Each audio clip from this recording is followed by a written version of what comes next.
Strap in for the one feature documentary that will have you at the edge of your seat. The carrier was the only place that we all had to land. Came that close to getting killed.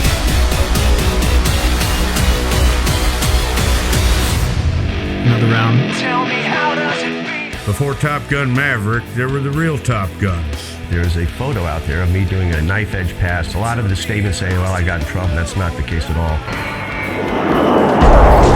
I love day carrier landings. Once you got good at them, I didn't like landing at night, but I'm probably not alone in that.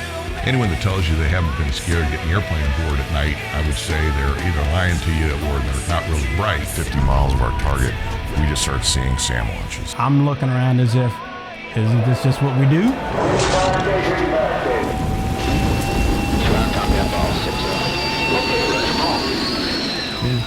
Fun night. Fun night. What wasn't there to love about such a cool airplane?